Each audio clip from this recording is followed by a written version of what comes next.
नमस्कार नमस्कार नमस्कार, जय हिंद एवरीवन। सो आज अपन स्टार्ट करेंगे नेशनल इनकम और ये लेक्चर नंबर 2 होगा। और इससे पहले एक लेक्चर नंबर 1 हो चुका है, नहीं देखा है तो जाइए और उस लेक्चर को पहले कंप्लीट कीजिए, क्योंकि उसमें मैंने बेसिक्स कवर किए हैं। छोटी छोटी टर्म हैं जो कि जनरली आगे यूज़ होंगी। So let's start this lecture. इस लेक्चर में अपन कवर करेंगे नेशनल इनकम में अकाउंटिंग। इसमें क्या आ जाता है, इसमें आ जाती है जीडीपी, जीएनपी, एनडीपी, एनएनपी और factor cost, market price, real and nominal GDP, GDP growth क्या होता है, पर्सनल इनकम क्या होती है, पर्सनल डिस्पोजल इनकम होती है, पर्सनल डिस्पोजल इनकम क्या होती है। तो ये अपन आज कवर करेंगे। ठीक है, चलो चलते हैं, ये 1 बाय 1 समझने का प्रयास करते हैं। पहला समझते हैं जीडीपी क्या होता है। सो जीडीपी जीडीपी का फुल फॉर्म होता है gross domestic product. Gross means total, domestic means with in India and product mean goods and service का जो एक कंट्री के अंदर प्रोड्यूस हो रही है वो हो जाता है प्रोडक्ट। और जीडीपी की एक डेफिनेशन की बात करें तो वो होती है कि total market value all the final goods and service produce with in A geographical area with in A time period. मतलब कि एक साल के अंदर जो टोटल मार्केट वैल्यू है वो एक पर्टिकुलर टाइम के अंदर प्रोड्यूस हो रही है, गुड्स एंड सर्विस प्रोड्यूस हो रही हैं, दैट इज कॉल्ड जीडीपी। अब जीडीपी को कैलकुलेट करने के लिए 3 मेथड हैं, उनको अपन देख लेते हैं एक 1 बाय 1। तो पहला जो मेथड है वो है आपका इनकम मेथड। इनकम मेथड में क्या क्या आ जाता है, इनकम मेथड अपन कैसे कैलकुलेट करते हैं। इनकम मेथड में आ जाते हैं आपके वेजेस, इंटरेस्ट, प्रॉफिट और रेंट। इन तीनों को मिला करके, इन तीनों को मिला देंगे तो क्या निकल के आ जाएगा, इनकम निकल के आ जाएगी। तो ये पूरी जीडीपी निकल के आ जाती है। एक मेथड तो ये हो गया। सेकंड मेथड हो जाता है एक्सपेंडिचर मेथड। इसमें क्या आ जाता है, इसमें आ जाता है कंजम्पशन, इंटरेस्ट जो इन्वेस्टमेंट होता है, कंजम्पशन, इन्वेस्टमेंट एंड गवर्नमेंट का जो एक्सपेंडिचर कर रही है, और एक्सपोर्ट एंड इम्पोर्ट। अब कंजम्पशन क्या होता है, मान लीजिए कि आपने एक कुछ खरीदा, चाहे वो चाइना मेड हो चाहे इंडिया मेड हो, आपने कुछ कंज्यूम करने के लिए खरीदा। ठीक है, इर्रेस्पेक्टिव ऑफ कि वो कहाँ से आ रहा है, तो आपने कंज्यूम करने के लिए वो जुड़ेगा। दूसरा आता है कि इन्वेस्टमेंट किया। इन्वेस्टमेंट मतलब किसी एक एक किसी को ले लीजिए, उसने इन्वेस्टमेंट किया किसी चीज़ में। अब वो आगे बेचा या नहीं बेचा, मतलब जो उसने इन्वेस्टमेंट किया उस चीज़ को प्रोड्यूस करने के लिए, तो वो भी उसमें जुड़ेगा कि कितना इन्वेस्टमेंट किया है। और गवर्नमेंट ने एक्सपेंडिचर किया, मान लीजिए गवर्नमेंट ने एमएसपी पे 1 क्विंटल गेहूँ लिए 2,000 रुपये में।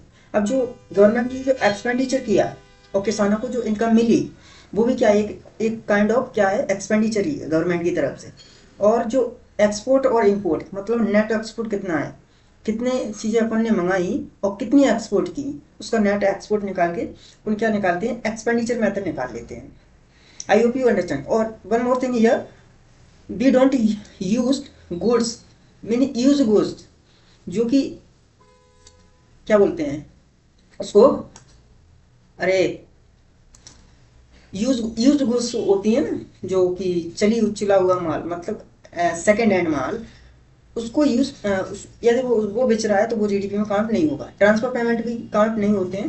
ट्रांसफर पेमेंट क्या होते हैं, ट्रांसफर पेमेंट होते हैं मतलब जो पेंशन के रूप में दिए जा रहे हैं गवर्नमेंट की तरफ से, मतलब किसी की पीएम किसान उसकी गवर्नमेंट की तरफ से 6,000 रुपये दिए जा रहे हैं, तो ये ट्रांसफर पेमेंट हुए, ये जीडीपी के अंदर कैलकुलेट नहीं होते हैं। तो I hope you understand the expenditure method. Now let's move to this third method, that is production. इसको वैल्यू एडेड मेथड भी बोलते हैं।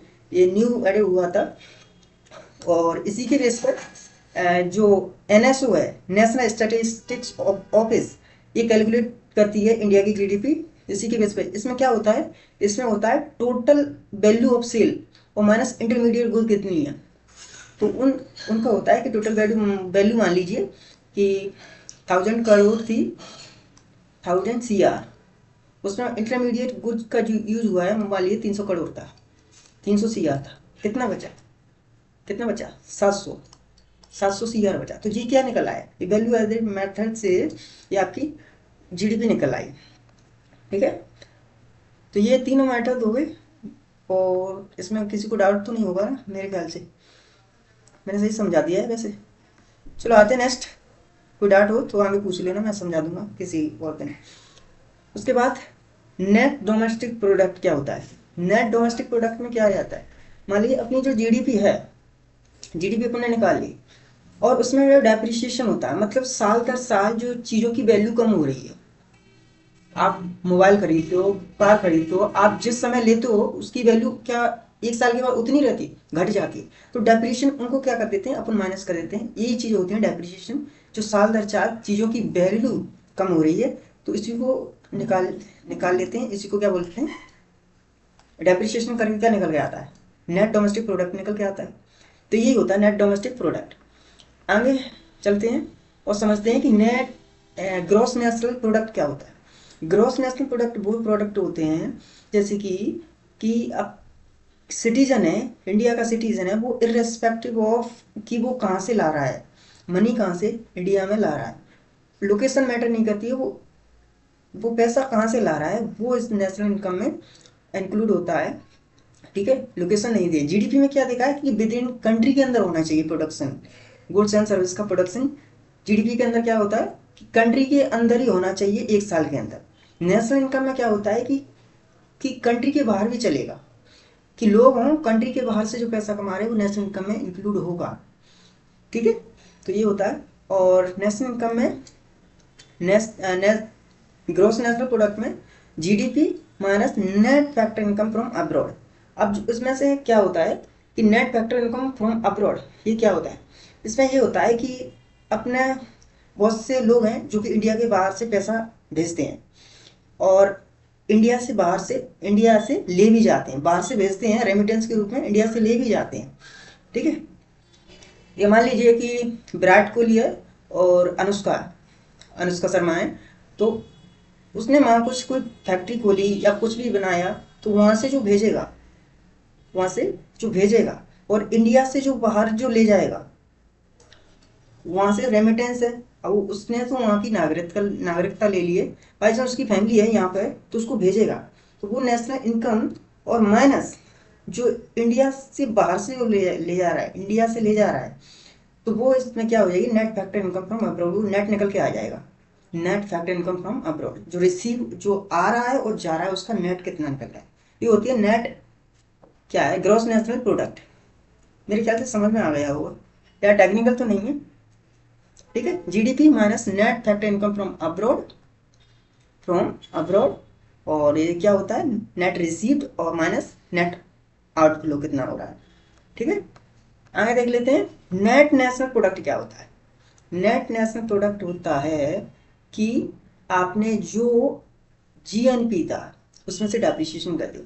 डेप्रिसिएशन अगेन जो डैमेज लॉस हुआ एक साल के अंदर, चीज़ों की वैल्यू का दाम कम हुआ, वैल्यू कम हुई, वही डेप्रिसिएशन होता है। तो जीएनपी निकालने के लिए एनएनपी निकालने के लिए जीएनपी माइनस डेप्रिसिएशन कर देंगे तो क्या निकल के आ जाएगा, नेट नेशनल प्रोडक्ट निकल के आ जाएगा। ठीक है, यही है, इस वैल्यू रख कर भी देख सकते हैं। मान लीजिए नेशनल प्रोडक्ट थी कितनी, 1000 CR, उसमें से मान लीजिए डेप्रिसिएशन कर दिया 200 CR है, 200 CR कर दीजिए, 200 CR कितना है, 800 CR, 800 करोड़ निकल के आया, नेट नेशनल प्रोडक्ट निकल के आ गया ये। ठीक है, आगे चलते हैं अपन। अब इसी में आ जाता है कि मैं इसको बताऊंगा आगे कि GDP factor cost market price पे कैसे निकालते हैं। पहले फैक्टर कॉस्ट को समझ लीजिएगा। फैक्टर कॉस्ट क्या होती है, फैक्टर कॉस्ट वो कॉस्ट होती है जिसमें क्या होता है, सभी एक्सपेंडिचर इंक्लूड होते हैं जो कि एक मैन्युफैक्चर कंपनी में किसी प्रोडक्ट को बनाने में यूज़ होता है, जैसे कि लैंड, लेबर, कैपिटल और एंटरप्रेन्योर। इन सभी फैक्टर को मिलाकर के जो एक प्रोडक्ट तैयार होता है वो क्या होता है, फैक्टर कॉस्ट पे, उसी को बोलते हैं फैक्टर कॉस्ट। अब फैक्टर कॉस्ट के बाद आती है अपनी मार्केट प्राइस। मार्केट प्राइस मतलब at the end the consumer buy, ठीक है, वो होती है market price.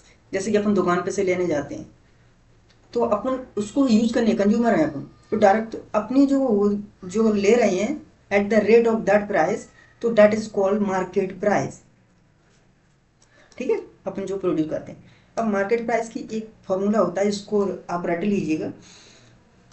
Then factor cost market price पे यार निकालना है, ये फॉर्मूला होता है इसको। ठीक है, factor cost plus tax minus subsidies. Market price पे कुछ भी निकाल लेंगे, जैसे जीएनपी निकालना है, जीडीपी निकालना है, तो उसमें से फैक्टर कॉस्ट लगेगी ये वाली, उसमें से प्लस टैक्स होंगे, माइनस सब्सिडीज हो जाएंगी। सब्सिडीज मतलब जो गवर्नमेंट प्रोवाइड करती है, पेंशन वगैरह, ये ट्रांसफर पेमेंट वगैरह, तो ये हो जाएंगे। एज फैक्टर कॉस्ट निकालना है तो फैक्टर कॉस्ट ये तो मार्केट प्राइस पे हो गया। फैक्टर कॉस्ट पे किसी को निकालना है तो मार्केट प्राइस प्लस सब्सिडी इसमें जुड़ जाएंगी, माइनस टैक्स हो जाएंगे। यही है डिफरेंस, इसका कुछ नहीं है, चिन्ह बदल दिए हैं और इसको फैक्टर कॉस्ट को इधर ले आके आएंगे तो वो ऑटोमेटिकली हो जाएगा। ठीक है, थोड़ी मैथमेटिकल कैलकुलेशन है, समझ लीजिए। ठीक है, सो अपन कैसे निकालते हैं वो भी समझा दूँ थोड़ा, कि जीडीपी कैसे निकालते हैं। जैसे कि यहाँ पे देखिएगा, जीडीपी जीडीपी जीडीपी जीडीपी, एक सेकेंड। तो हाँ देखिए, मैं यहाँ पे बता देता हूँ कि जीडीपी निकालना है। जीडीपी जीडीपी मान लीजिए मार्केट प्राइस पे निकालना है, तो क्या करना पड़ेगा, GDP GDP factor cost plus tax minus subsidies subsidies, ये फॉर्मूला लगा करके आप निकालिए। मान लीजिए जीडीपी है फैक्टर कॉस्ट पे 500 और इसमें टैक्स दे दिया आपने 100 रुपये का, और सब्सिडीज मिलेगी मान लीजिए आपकी 50 रुपये की। कितना हुआ टैक्स या सब्सिडीज मिल गई आपकी 50 रुपये की, कितना हुआ 600 माइनस 550, या 550 हुआ ना। तो यही है, ऐसे ही निकालते हैं। ठीक है, आप निकाल लीजिएगा वो वैल्यू रख के, कुछ रॉकेट साइंस नहीं है समझने का। ये कितना हुआ था 550, ओ सॉरी 550 हुआ था। ठीक है, 550 100 माइनस 550। ठीक है, ऐसे करके आप निकाल सकते हो। ठीक है, वो है ये तो मदर फॉर्मूला है वो, market price factor cost plus tax minus subsidies, ये वाला factor cost plus tax minus subsidies. ठीक, अब आते हैं अपन किस पे, नॉमिनल और रियल जीडीपी पे। नॉमिनल जीडीपी क्या होती है, रियल जीडीपी क्या होती है। नॉमिनल जीडीपी होती है करंट मार्केट प्राइस पे। ठीक है, करंट मार्केट प्राइस पे मतलब जो चल रहा है अभी करंट में क्या चल रहा है, वो होती है करंट मार्केट पे। इसकी डेफिनेशन है कि सब total of economic output produce in a year valued at current market price, current market price पे कैलकुलेट की जाती है। और रियल जीडीपी क्या होता है, रियल जीडीपी को बोलते हैं कांस्टेंट मार्केट प्राइस भी बोल देते हैं इसको, और इसका बेस ईयर 11-12 है, और इसकी जो वैल्यू होती है वो होती है प्री डिटरमाइंड प्राइस, मतलब इसकी बेस ईयर पे डिटरमाइन होती है। जैसे कि यदि मैं निकालूं नॉमिनल जीडीपी और रियल जीडीपी, मान लीजिए कैसे निकालते हैं। नॉमिनल जीडीपी निकालने के लिए मान लीजिए कि एक पार्ले जी का पैकेट है, पार्ले जी का पैकेट बिस्कुट का, वो आता था पहले 5 रुपये का एक, 5 रुपये का एक आता था, अब वही आ रहा है 10 रुपये का एक। तो क्वांटिटी कितनी है, एक ही है, लेकिन इसी को यदि निकालेंगे तो ये 5 है, 5 है मतलब क्वांटिटी का इससे मल्टीप्लाई कर देंगे। ठीक है, मतलब क्वांटिटी तो एक ही है ना। और ये करंट है, ये करंट है, पहले यार 2011 में ये आता था 5 का एक, अब आ रहा है वो 10 का, तो ये मल्टीप्लाई बाई ये 10 का हो जाएगा। तो कितने आता है, ये 10 का हो जाएगा। ठीक है, मतलब क्वांटिटी का, अब करंट क्वांटिटी का जो कि बेस ईयर से, बेस ईयर में 1 यूनिट की वैल्यू कितनी थी उसको क्या करते हैं मल्टीप्लाई करके निकाल लेते हैं रियल जीडीपी।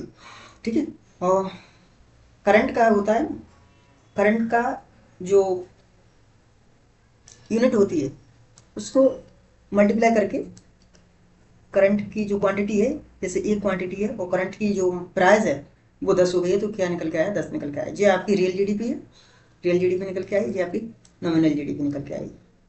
ठीक है, क्लैरिटी मिल गई होगी, समझा दिया है बहुत बढ़िया बढ़िया तरीके से। अब आते हैं जीडीपी डिप्लेटर क्या होता है। अब जीडीपी डिप्लेटर कुछ नहीं होता है, एक जीडीपी कैलकुलेट करने का ये मेथड होता है जीडीपी डिप्लेटर। जैसे कि सीपीआई और डब्ल्यूपीआई है, वो अपन आगे पढ़ेंगे इन्फ्लेशन वाले टॉपिक चैप्टर में। यहाँ पे थोड़ा समझ लीजिए कि नॉमिनल जीडीपी मान लीजिए, इसी को ले लेते हैं कि नॉमिनल जीडीपी अपनी निकल के आई है 10 रुपये, और रियल जीडीपी थी 5 रुपये। ठीक है, और ये आपका 100 से मल्टीप्लाई कर दीजिए, तो ये क्या निकल के आ जाएगा, जीडीपी डिप्लेटर निकल के आ जाएगा 200 रुपये। ठीक है, कैसे निकालते हैं GDP deflator, nominal GDP upon real GDP multiply by 100, तो ये जीडीपी डिप्लेटर निकल के आ जाएगा। ठीक है, आगे चलते हैं। पर कैपिटा इनकम क्या होता है, मतलब एवरेज अर्निंग पर पर्सन, मतलब नेशनल इनकम कितनी है। अब नेशनल इनकम क्या होता है, पहले ये समझ लीजिए।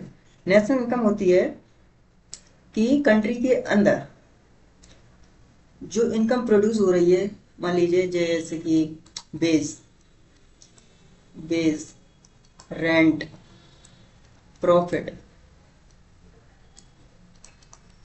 रेंट, इंटरेस्ट, ये सभी को मिला करके जो इनकम प्रोड्यूस हो रही है, इनकम जनरेट हो रही है, वो तो हुई नेशनल इनकम। और इसको नेशनल इनकम तो ये हुई, ठीक है, और इसको पॉपुलेशन से मल्टीप्लाई कर दी। इंडिया की पॉपुलेशन कितनी है, 143 करोड़, रियल डेटा पता नहीं है अभी। ठीक है, सही माइनस प्लस होगा, 140-43 करोड़ इतनी थी। ठीक है, इसको मल्टीप्लाई करोगे तो क्या निकल के आया, पर कैपिटा इनकम निकल के आ जाएगा। ठीक है, आगे चलते हैं। आगे नेशनल डिस्पोजल इनकम क्या होता है, नेशनल इनकम है नेशनल डिस्पोजल इनकम। डिस्पोजल का मतलब क्या होता है, डिस्पोजल का मतलब खर्चा करने के लिए, डिस्पोज करने के लिए कितनी बची है, आपके हाथों में कितनी है, मतलब देश के हाथों में कितनी ऐसी खर्चों के लिए इनकम बची हुई है। ठीक है, आफ्टर पेइंग टैक्सेस और जो अननेसेसरी कुछ खर्चे करने के बाद हाथ में कितनी है एक्चुअली में, देश के डेवलपमेंट के लिए कितनी बची है इनकम हाथों में। ठीक है, तो वो नेशनल डिस्पोजल इनकम वाली कैटेगरी में आ जाती है। ठीक है, मान लीजिए कि इंडिया की नेशनल इनकम है कितनी, 12 लाख करोड़, 12,000 करोड़ समझ लीजिए, 12,000 करोड़ है। और उसमें से टैक्स टैक्स वगैरह, और जो कोई क्या करते हैं, किसी को अपन ने क्या पढ़ा दिया, वो हेल्प हेल्प दे दी, तो इन सभी को मिलू के जो बचता है वो क्या है निकल के आती है। मान लीजिए इसमें से 200 आपने क्या कर दी, इस दूसरी कंट्री को हेल्प कर दी, कितना बचा, 10 करोड़। तो ये खर्च करने के लिए अपने देश के लिए कितनी बची, 10 करोड़, 10,000 करोड़। ठीक है, तो ये होती है आपकी नेशनल डिस्पोजल इनकम। आगे चलते हैं। आगे एक कंसेप्ट आता है, वो मैं आपको समझा देता हूँ। एक कंसेप्ट है यहाँ पे, नेशनल इनकम। नेशनल इनकम तो हो गया, नेशनल इनकम हो गया। एक आती है पर्सनल इनकम, क्या होती है personal income. What is personal income, personal income मतलब आपके पास जो इनकम है, आपके पास इनकम है बिफोर पेइंग टैक्सेस, मतलब इनकम आपने कहाँ से जनरेट की, आपके हाथों में पैसा कहाँ से आया, मतलब आपके हाथों में जो पैसा आया है किसी भी सोर्स से आया है, गवर्नमेंट ने दिया है, प्राइवेट किसी ने दिया है, आपके हाथों में जो पैसा आया है, आपने प्राइवेट एंटिटी में कहीं से भी आया है, उसका आया, और आपने बिफोर पेइंग टैक्स, टैक्स पे नहीं किया है अभी, टैक्स पे नहीं किया है, तो ये क्या हो जाएगी, आपकी पर्सनल इनकम है, मतलब आपके पास जो पैसा आया है वो किसी भी तरीके से आया है। ठीक है, वो क्या है, पर्सनल इनकम हो जाती है। अब इसमें आता है कॉन्सेप्ट एक, personal disposal income, personal disposable income, personal disposal income. इस ये क्या होता है, तो पर्सनल डिस्पोजल इनकम कुछ नहीं होता है, ये होता है कि पर्सनल जो आपकी जो पर्सनल इनकम थी, पर्सनल इनकम थी, पर्सनल इनकम माइनस माइनस क्या कर दिया आपने, टैक्स पे कर दिया इसमें से, माइनस टैक्स कर दिया। उसके बाद जो इनकम आपकी बची, मान ली पर्सनल इनकम थी 50,000, ठीक है, और टैक्स आपने दे दिया कितना, 5,000 का, 5,000 का टैक्स दे दिया, कितने बचे, 45,000। 45,000 बचे, ये आपकी क्या निकल आएगी, पर्सनल डिस्पोजल इनकम निकल के आ गई। ठीक है, ये होता है माइनस टैक्स। टैक्स पे करने से पहले आपकी हुई पर्सनल इनकम, और पर्सनल इनकम से टैक्स आपने हटा दिया, टैक्स दे दिया 5,000 का, उसको क्या बोलते हैं, पर्सनल डिस्पोजल इनकम। मतलब ये आपकी खर्चा करने के लिए, चाहे इसमें से कुछ भी लो, आप घर की सामग्री लो, बच्चों की फीस भरो, कुछ भी करो इसका, ये क्या हुई, पर्सनल डिस्पोजल के लिए। यहाँ तक मैंने सारा समझा दिया है। यदि कोई भी गलती छोटी हुई हो जाती है तो आई अपोलोगाइज इन एडवांस, और कुछ इम्प्रूवमेंट की कोई ज़रूरत हो तो बता देना कमेंट में, ठीक है। मैंने वैसे सारे कॉन्सेप्ट समझा दिए हैं एक लेमन टर्म में, और कोई भी ऐसी क्वेरी हो तो आप पूछ सकते हो, ठीक है, मैं आपको रिप्लाई दे दूंगा। और यही है, आगे आने वाले लेक्चरों में धीरे धीरे सभी टॉपिकों को कवर करेंगे, ठीक है। और पढ़ते रहिए, मुस्कुराते रहिए, यही आशा है, ठीक है। तो मिलते हैं अगले लेक्चर में, थैंक यू।